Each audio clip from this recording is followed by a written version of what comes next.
انہیں دل دے کے نکھاریں گے رخے برگ گلاب، ہم نے گلشن کے تحفظ کی قسم کھائی ہے۔ جی ہاں، 15 اگست 1947 کو ہمارا دیش انگریزوں کے چنگل سے آزاد ہوا۔ ہندوستانیوں نے ہندوستانی بن کر کے، مذہب کو پیچھے رکھ کر کے ہندوستان کی آزادی کا جو بیڑا اٹھایا تھا اس کو نبھایا، اور 15 اگست 1947 کو دیش کو آزاد کرایا۔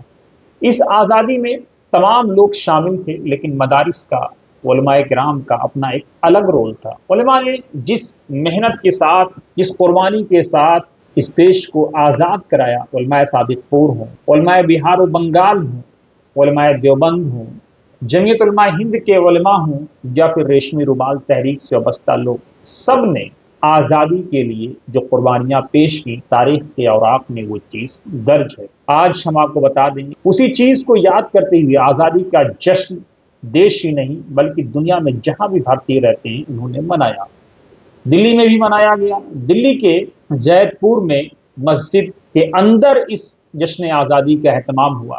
معہد علی بن ابی طالب لتحفیظ القرآن میں اس جشن کا اہتمام کیا گیا۔ آپ تصویروں میں دیکھ سکتے ہیں، بچے بیٹھے ہوئے ہیں، لوگ آزادی کی اہمیت پر روشنی ڈال رہے ہیں، آزادی کے بارے میں بچوں کو گیان دے رہے ہیں، بچے اس کو سن رہے ہیں۔ آپ خود تصویروں میں دیکھیے، یہ ننھے، یہ معصوم، یہ مدرسے کے بچے، یہ بوریا نشین، جب تحریک ترک موالات یعنی نان کوآپریشن موومنٹ، انگریزوں کے ساتھ کوآپریٹ نہیں کرنا ہے، اس وقت مولانا ابوالکلام آزاد نے کہا تھا کہ یہ چہرے، یہ مدرسے کے جو بچے ہیں، انہوں نے اپنے مستقبل کی پرواہ نہیں کی۔ مفتی عطا الرحمن قاسمی صاحب نے اس کو کوٹ کیا کر، ان کے چہرے آپ کی طرف ہیں، ان کی نظریں آپ کی طرف ہیں۔ حالانکہ یونیورسٹیز کے بچے یہ پوچھ رہے ہیں کہ ہمارا بھوشیہ کیا ہوگا، لیکن انہوں نے اپنے بھوشیہ کی پرواہ کیے بغیر نان کوآپریشن موومنٹ پہ لبیک کہا اور انگریزوں کے ساتھ عدم تعاون یعنی تعاون نہ کرنے کا فیصلہ کیا۔ جماعت اہل حدیث کے کیمپس میں بھی اس کا جشن منایا گیا، تمام ملی تنظیموں کے ذمہ داران موجود رہے۔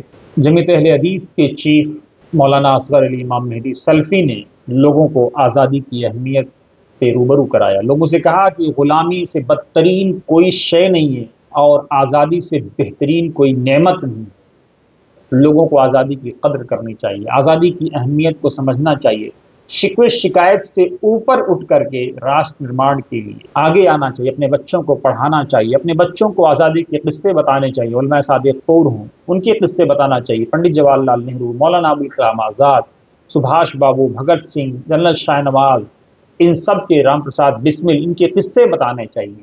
مولانا نے اس بات پر ایک لمبی تقریر کی اور لوگوں سے اپیل کی کہ آئیے ہم یہ دعا کریں کہ پھلا پھولا رہے یارب چمن میری امیدوں کا، جگر کا خون دے دے کر یہ بوٹے ہم نے پالے ہیں۔ آپ اس ویڈیو پر کیا سوچتے ہیں ضرور کمنٹ باکس میں اپنی رائے دیں۔